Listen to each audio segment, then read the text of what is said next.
जय माता दी दोस्तों। आज मैं लेकर आई हूँ उत्पन्ना एकादशी के बारे में। कब है, इसका महत्व क्या है, पूजा विधि, व्रत, कथा, सब कुछ यहाँ आपके साथ मैं शेयर करने वाली हूँ। इसलिए आप मेरे वीडियो पे बने रहें। और भी बहुत सारी जानकारी मैं आपको देती रहती हूँ पूजा पाठ से संबंधित। तो आप मेरे चैनल को सब्सक्राइब कर लीजिएगा और आपको, ताकि मेरी नई वीडियो आपको मिलती रहे। चलिए शुरुआत कर लेते हैं।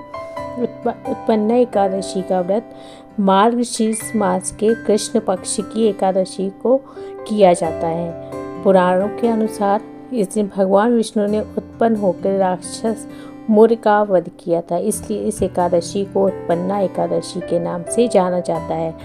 मान्यता है कि उत्पन्ना एकादशी का व्रत रखने से मनुष्य के पिछले जन्म के पाप भी नष्ट हो जाते हैं। यह दिन भगवान विष्णु जी को समर्पित किया जाता है।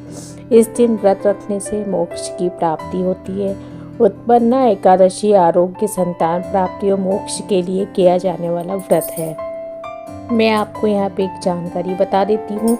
उत्तरी भारत के जो कई हिस्से हैं, अलग अलग महीनों में ये उत्पन्ना एकादशी मनाया जाता है। जैसे कि मार्गशीर्ष में मनाया जाता है तो उत्पन्ना एकादशी, तो महाराष्ट्र, कर्नाटक, गुजरात, आंध्र प्रदेश राज्यों में उत्पन्ना एकादशी कार्तिक के महीने में मनाया जाता है। और तमिलनाडु, तमिल कैलेंडर के अनुसार यह कार्तिगाई मास में, मतलब कार्तिक के महीने में मनाया जाता है। लेकिन उत्तरी भारत में ये अगहन शुरू या अगहन के महीने में मनाया जाता है, क्योंकि अगहन कल से लग रहा है।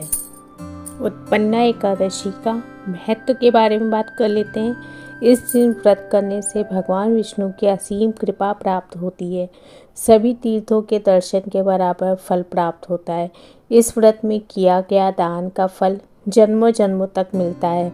इस व्रत में जप, तपस्या और दान करने से अश्वमेध यज्ञ के बराबर का फल प्राप्त होता है। इस व्रत को रखने से जीवन में हमेशा सुख और शांति बनी रहती है और देवी लक्ष्मी की भी कृपा बनी रहती है। पूजा विधि के बारे में बात कर लेते हैं। उत्पन्ना एकादशी के व्रत से एक दिन पहले दशमी तिथि के दिन भोजन नहीं किया जाता। इसके बाद सुबह उठ के स्नान करके भगवान विष्णु जी को ध्यान में रख के व्रत का संकल्प लिया जाता है।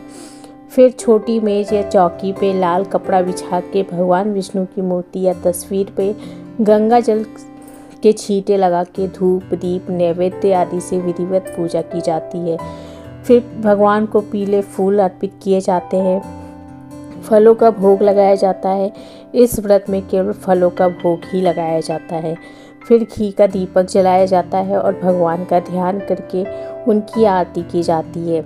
इस दिन विष्णु सहस्त्र नाम का पाठ करना उत्तम माना जाता है। पूरे दिन भगवान का भजन कीर्तन किया जाता है, साथ ही दान किया जाता है। शाम के समय दीपदान के बाद फलाहार ग्रहण किया जाता है। अगले दिन सुबह भगवान कृष्ण की पूजा की जाती है। जरूरतमंदों को भोजन कराया जाता है, उन्हें दान दक्षिणा दी जाती है। उत्पन्ना एकादशी का व्रत का फिर पारण किया जाता है। अब बात कर लेते हैं कथा के बारे में। सतयुग में मूर नाम का दैत्य उत्पन्न हुआ। बहुत बलवान और भयानक था। वह इंद्र, आदित्य, वसु, वायु, अग्नि आदि सभी देवताओं को पराजित करके भाग गया और सभी देवताओं ने भयभीत होकर भगवान शिव से सारा वृत्तांत बताया और कहा कि वह मुद्दतों से भयभीत होकर सब देवता मृत्युलोक में फिर रहे हैं। अब भगवान शिव ने कहा, वे तीनों लोकों के स्वामी, भक्तों के दुखों का नाश करने वाले भगवान विष्णु की शरण में जाएं। वही उनके दुखों को दूर कर सकते हैं। ऐसे वचन सुन के सभी देवता क्षीर सागर में पहुँचे, जहाँ भगवान को शयन करते देख हाथ जोड़ के उनकी स्तुति करने लगे। वह उनकी रक्षा करे। दैत्यों से सभी भयभीत होकर यह सब उनकी शरण में आए हैं। वो इस संसार के पालन करता, माता पिता, उत्पत्ति, संहार करने वाले हैं। सबको शांति प्रदान करने वाले हैं। सबके पितामह ब्रह्मा, सूर्य, चंद्र, अग्नि, सामग्री, होम, मंत्र, तंत्र, होम, यज्ञ, कर्मकर्ता यज्ञमान आहुति भोक्ता भी वही है। दैत्यों ने जिनको जीत कर स्वर्ग से भ्रष्ट कर दिया और वह सब देवता इधर उधर भागे फिर रहे हैं, वह उन दैत्यों से उनकी रक्षा करे। इंद्र के ऐसे वचन सुनकर भगवान विष्णु कहने लगे कि ऐसे मायावी दैत्य कौन है जिसने सब देवताओं को जीत लिया, उसका नाम क्या है, इसमें कितना बल है और किसके आश्रय में है या उसका स्थान कहाँ है। फिर इंद्र बोले, प्राचीन समय में एक नारी जंग नाम राक्षस था। उसके महापराक्रमी और लोक विख्यात मूर नाम का एक पुत्र हुआ। उसकी चंद्रावती नाम की नगरी है। उसी ने सब देवताओं को स्वर्ग से निकालकर वहाँ अपना अधिकार जमा लिया है। उसने इंद्र, अग्नि, वरुण, यम, वायु, चंद्रमा, ईश अभी सबके स्थान पर अधिकार कर लिया है। सूर्य बन के स्वयं ही प्रकाश करता है और वे कहते हैं कि इस दुष्ट को मार के देवताओं को अजय बनाइए। यह सुन के भगवान ने कहा कि देवताओं में शीघ्र ही उसका संहार करेंगे, वह चंद्रावती नगरी जाएं। इस प्रकार करके भगवान सहित सभी देवताओं ने चंद्रावती नगरी की ओर प्रस्थान किया। उस समय दैत्यमूर सेना सहित युद्ध भूमि में गरज रहा था। उसकी भयानक गर्जना सुन के सभी देवता डर के मारे चारों दिशाओं में भागने लगे। जब स्वयं भगवान रणभूमि में आए तो दैत्य उन पर भी अस्त्र शस्त्र आयुध लेके दौड़ पड़े। भगवान ने उसे सर्प के समान अपने बाणों से बांध डाला। बहुत से दैत्य मारे गए, केवल मूर बचता रहा। वह अविचल भाव से भगवान के साथ युद्ध करता रहा।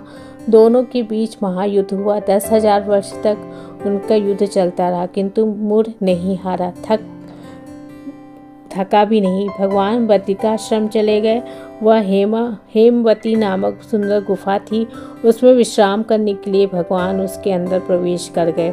वह गुफा 12 योजन लंबी थी। उसका एक ही द्वार था। भगवान विष्णु वहाँ योग निद्रा की गोद में सो गए। मूर भी पीछे पीछे आ गया। भगवान को सोया देखकर मारने को उद्यत हुआ। तभी भगवान के शरीर से उज्ज्वल कांतिमय रूप वाली देवी प्रकट हुई। देवी ने राक्षस मूर को ललकारा, युद्ध किया, उसे तत्काल मौत के घाट उतार दिया। श्री हरि जब योग निद्रा से उठे तो सब बातों को जान के उस देवी से कहा, उनका जन्म एकादशी के दिन हुआ है, अतः वे उत्पन्ना एकादशी के नाम से पूजी जाएंगी। जिस दिन वह प्रकट हुई है वह मार्गशीर्ष मास की एकादशी का दिन था।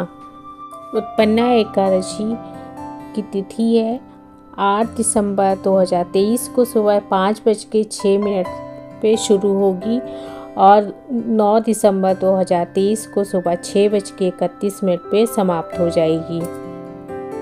उदया तिथि के अनुसार 8 दिसंबर को उत्पन्ना एकादशी मनाई जाएगी। जो लोग उत्पन्ना एकादशी का व्रत रखते हैं भगवान विष्णु उनकी मनोकामनाएं पूरी करते हैं। साथ ही उत्पन्ना एकादशी का व्रत और विधि विधान से की गई पूजा जातक के सभी पाप नष्ट कर देते हैं, मोक्ष की प्राप्ति होती है।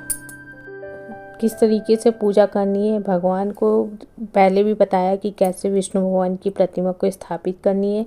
फिर उनको श्रीफल, फल, फूल, दीप, नैवेद्य वगैरह चढ़ा के दूध, दही, घी, शहद, चीनी से बना पंचामृत भगवान को अर्पित करें और साथ में विष्णु भगवान को तुलसी दल जरूर चढ़ाएं। बिना तुलसी के ये पूजा अधूरी मानी जाती है भगवान विष्णु की, क्योंकि तुलसी बेहद प्रिय है विष्णु भगवान को। शाम को विष्णु भगवान की पूजा करें। तुलसी के पौधे में घी का दीपक जरूर जलाएं। वहाँ पे सहस्रनाम श्री हरि स्तोत्रम का पाठ करें। संभव हो तो विष्णु मंदिर जाके दर्शन भी करें।